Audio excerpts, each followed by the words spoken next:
Halo, apa kabar semuanya? Nah, kita kembali lagi ke perkuliahan pemrograman web bisnis 1, pertemuan ke-7. Nah, di sini saya akan mereview kembali pertemuan kita yang sebelumnya, di mana kita sudah membuat customize template Bootstrap sesuai dengan proses bisnis e-commerce, dan hasilnya adalah terdapat menu master, transaksi, dan laporan. Nah, untuk minggu ke-6 kita mempelajari bagaimana cara membuat tampilan pada menu pelanggan. Di sini jika kita mengarahkan kursor ke bagian pelanggan di sebelah kiri bawah, itu kita akan mendapatkan link localhost _commerce pelanggan, di mana yang harus kita lakukan adalah membuat controller dengan nama pelanggan. Dan untuk function yang default untuk menampilkan data pelanggan yaitu function index. Nah, untuk pertemuan minggu ini adalah bagaimana cara kita membuat form untuk kita menambah data pelanggan. Jadi dalam satu menu master itu terdapat 4 function. Yang pertama adalah menampilkan data pelanggan atau menampilkan data. Nah, yang kedua adalah menambah data. Yang ketiga edit, dan yang keempat adalah delete gitu. Nah, untuk bagian tambah di sebelah kiri bawah itu linknya adalah localhost _e-commerce pelanggan tambah. Oke, jadi yang ini pelanggan saja selesai. Nah, yang ini pelanggan tambah, di mana tambah ini yaitu menandakan nama functionnya, di mana kita harus membuat function tambah di dalam kelas yang namanya pelanggan atau controller pelanggan. Nah, yang ketiga adalah edit, di mana URL-nya yaitu localhost _e-commerce pelanggan edit _law, di mana kita harus bikin function yang namanya edit, kemudian parameter primary key dari menu tersebut. Untuk kasus ini primary key-nya yaitu kd_pelanggan, di mana kita hanya bisa mengedit akun tersebut sesuai dengan primary key-nya. Kemudian yang terakhir adalah function delete, di mana URL-nya yaitu localhost _e-commerce pelanggan delete law.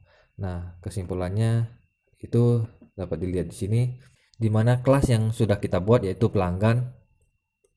Kemudian minggu sebelumnya kita telah membuat function index, dan untuk minggu ini kita buat function tambah. Nah, kita balik lagi ke materi pertemuan ke-7. Nah, di sini yang harus kita lakukan adalah membuat function tambah di kontrol pelanggan dan membuat view bagian tambah pelanggan. Jadi di sini kita tidak mengambil data untuk ditampilkan, sehingga kita tidak memerlukan yang bagian model. Yang perlu kita buat adalah menambah function tambah dan membuat view-nya untuk kita menampilkan form untuk kita ngisi data seperti itu. Nah, untuk bagian controller terdapat percabangan di mana ada dua kondisi. Yang pertama adalah jika kita mengeklik button tambah, maka dia akan menampilkan form bagian tambah pelanggan. Itu buttonnya yang berwarna hijau sebelumnya. Jadi ketika kita mengklik bagian button tambah pelanggan, maka dia akan masuk ke bagian if. Jika form validationnya nilainya false, maka dia akan menampilkan formnya, dimana formnya itu bisa dilihat seperti berikut. Nah, bagian else-nya atau jika kita telah mengisi form tersebut, maka kita klik simpan, itu dia akan melakukan proses penyimpanan ke tabel pelanggan. Jadi terdapat dua kondisi di sini, yaitu menampilkan form dan menyimpan data. Seperti itu. Oke. Nah, kita buat bagian controllernya dulu. Kita isi bagian form validation, di mana kode pelanggan, nama pelanggan, alamat pelanggan, dan telepon pelanggan itu wajib diisi. Nah, kita buka Sublime.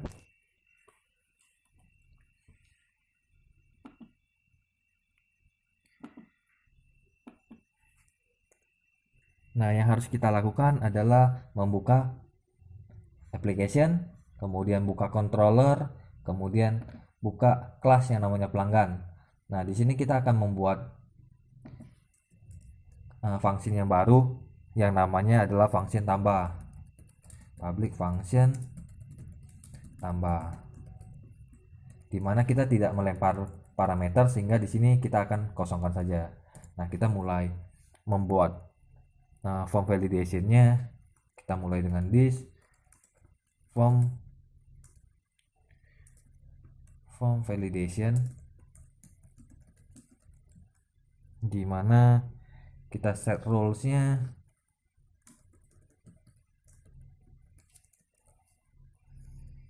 kode KD underscore pelanggan itu wajib diisi. Jika kita tidak mengisinya, maka dia akan menampilkan kode pelanggan itu is require gitu. Jadi kita tulis require. Nah, seperti ini.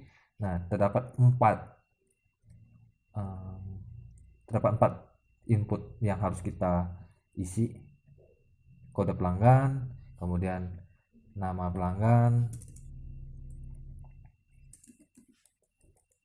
kemudian alamat, dan yang terakhir telepon. Nah, di sini kita sesuaikan. Jika dia gagal, maka ini akan ditampilkan alamat, dan yang terakhir telepon. Nah, setelah kita selesai menambahkan form validation, nah di sini kita tambahkan percabangan. Jika form validation-nya itu nilainya itu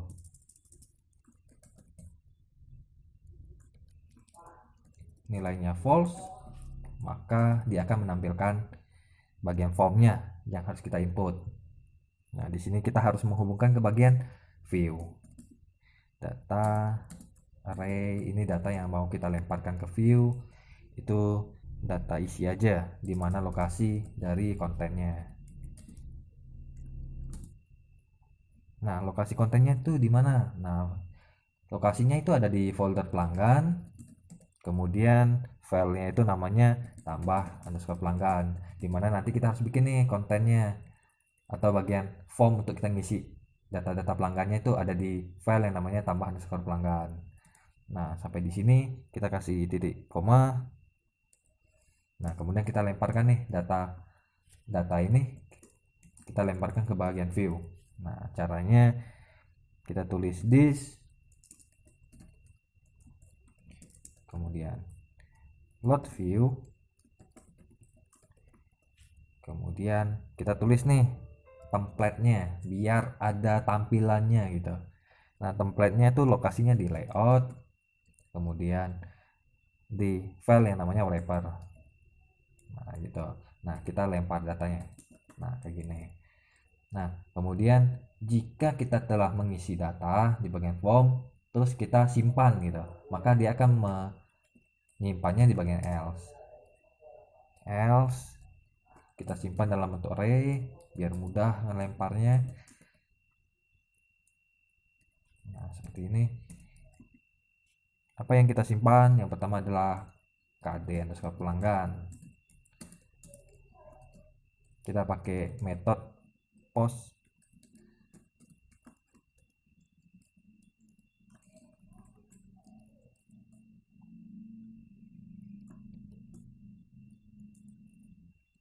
KD pelanggan.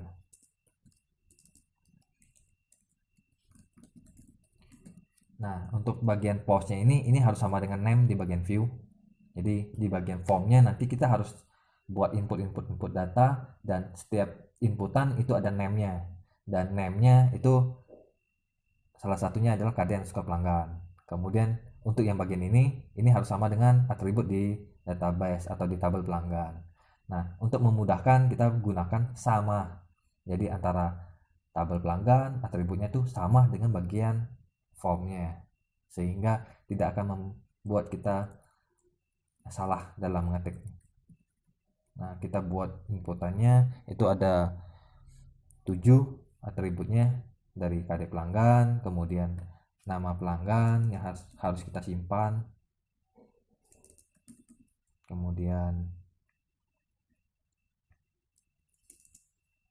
alamat,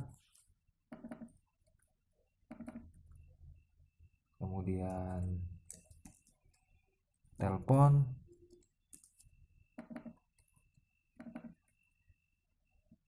setelah telepon itu kita nyimpan passwordnya pelanggan.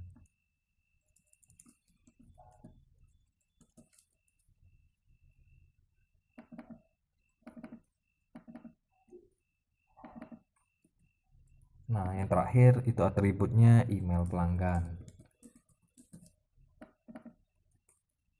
Untuk array yang terakhir kita tidak menggunakan koma, sehingga kita hapus saja. Jadi untuk memisahkan array yang satu dengan array yang lainnya kita gunakan koma, dan untuk yang array yang terakhir kita hilangkan komanya karena tidak ada koma untuk memisahkan array yang satu dengan lainnya. Nah, kemudian kita mau menyimpan data array ini, caranya kita tulis this, kita lemparkan ke general model yang telah kita buat minggu sebelumnya untuk menyimpan data menggunakan function add new.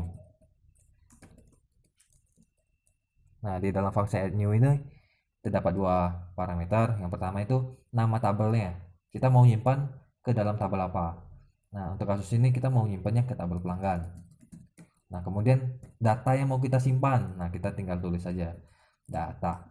Jadi variabel data ini dapatnya dari line yang 27 ini, dimana isi dari variabel data adalah array kode pelanggan, nama pelanggan, alamat pelanggan, telepon pelanggan, password, dan email pelanggan. Nah, ketika kita telah menyimpan datanya, maka kita harus menampilkan atau pindah ke halaman yang lain gitu. Jadi kita pindah ke halaman yang lain, tulisnya redirect, kemudian base URL itu artinya localhost garis miring e-commerce, kemudian kita mau lemparnya ke controller yang mana. Oh, kita balik lagi ke bagian pelanggan atau menampilkan data pelanggan gitu. Nah, di sini kita pasang titik koma. Nah, sampai di sini kita sudah membuat dua kondisi di dalam percabangan, di mana ini akan menampilkan form untuk kita isi data pelanggannya, dan yang ini ketika kita telah mengisi data pelanggan maka kita harus menyimpan gitu. Jadi kalau kita telah menyimpannya maka dia masuknya ke bagian else karena nilainya telah true. Jadi kalau dia false itu menampilkan form, kalau nilainya true maka dia akan menyimpan data tersebut. Dan yang harus kita buat adalah bagian formnya tersebut, dimana kita harus buat file yang namanya tambah underscore pelanggan di dalam folder pelanggan. Nah, kita buka folder pelanggan, di bagian view kita klik kanan new file, kita simpannya dengan nama tambah underscore pelanggan, ekstensinya .php. Nah, di sini kita buatnya dalam bentuk HTML, jadi kita harus ada inputannya. Kita mulai dari headernya, header kita pakai heading 2 saja, align center biar dia ke tengah, dan tulisannya adalah tambah pelanggan. Nah, kemudian setelah heading kita bikin form. Ini fungsinya biar dia nyimpannya tuh kemana.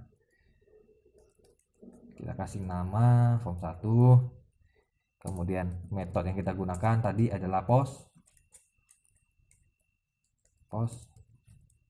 kemudian actionnya. Nah, ini actionnya adalah kalau kita klik button simpan dia akan mengikuti URL dalam action ini. Kita tulis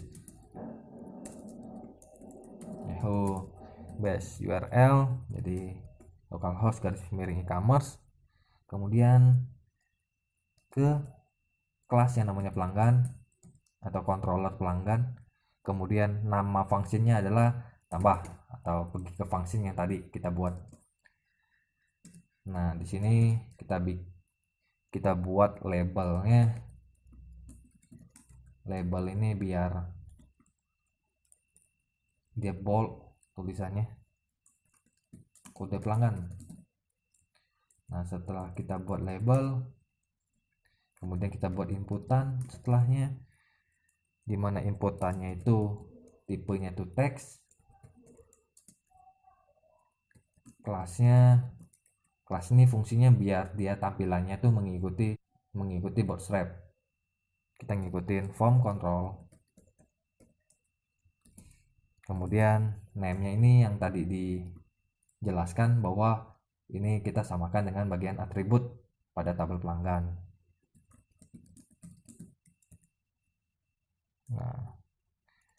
Nah, Pak, ini tutup P-nya kita pindahkan. P ini fungsinya untuk paragraf. Nah, ketika kita selesai, kita bisa kopas saja.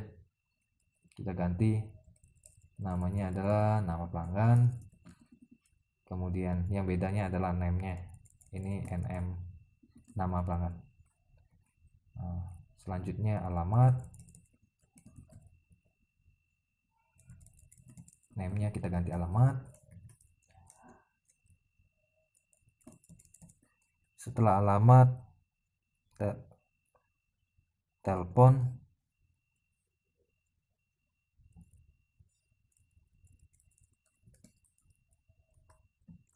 Setelah telepon, email.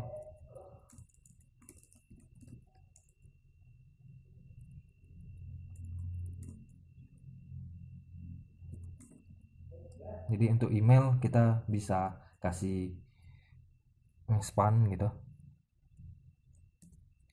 Jadi di sini kita kasih div, kelasnya kita sesuaikan. Untuk yang ini kita kasih input group, kemudian input grup 1. Coba kita kasih span.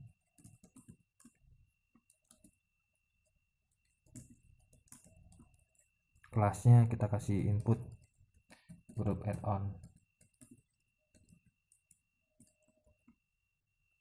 Kemudian kita kasih add. Kita tutup span, kemudian baru lanjut ke input. Dan selanjutnya yang terakhir adalah password. Nah, untuk yang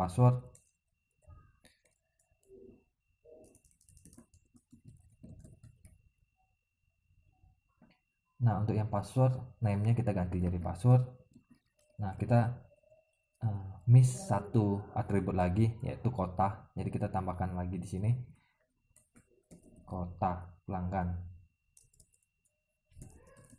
Di sini juga kota, dan pada bagian controllernya kita juga miss satu atribut yang namanya kota pelanggan.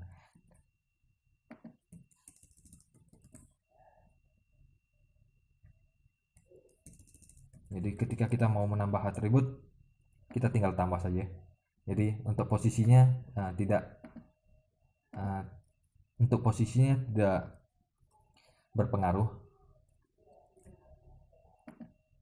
Nah, ketika kita sudah membuat semua input, nah selanjutnya kita buat button untuk menyimpan data tersebut. Input, tabnya submit, kemudian name-nya submit juga, kemudian value-nya submit.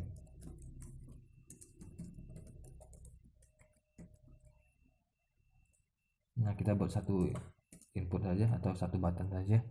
Kita tutup P, dan kemudian yang terakhir tutup.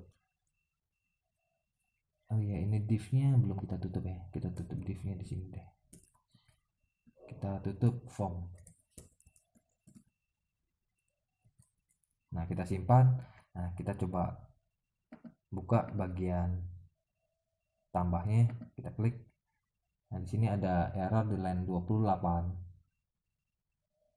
Controller pelanggan. Nah, kita buka di controller pelanggan line ke 28. Iya, ini array sehingga kita harus membuatnya seperti ini. Bukan sama dengan, tapi harus ada lebih besar. Nah, kita simpan, kita lanjut lagi. Nah, tampilannya seperti ini. Dan ini sedikit berantakan. Sepertinya tutup div-nya kita salah tempatin. Jadi di sini div-nya kita cut. Kita pasangnya sebelum tutup P, tag P ya. Coba kita lihat. Nah, tampilannya itu seperti ini. Jadi add-nya itu kecil. Nah, selanjutnya baru ke password. Ini dapat sedikit kesalahan ya. Oh iya, email ya, benar-benar.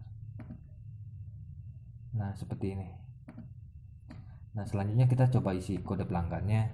Jadi kode pelanggan kita isi username-nya. Contohnya Dona, nama pelanggannya Dona, alamat pelanggannya contohnya Jalan Kartini, teleponnya 0817, kemudian kota pelanggan kita tulis tes saja, email pelanggan tes saja, passwordnya 1234. Kita klik submit. Nah, tampilannya itu seperti ini. Ini terdapat beberapa kesalahan pada bagian view data pelanggannya. Jadi kita balik ke sini, kita buka pelanggan view. Nah, sepertinya pada bagian for each kita terdapat salah.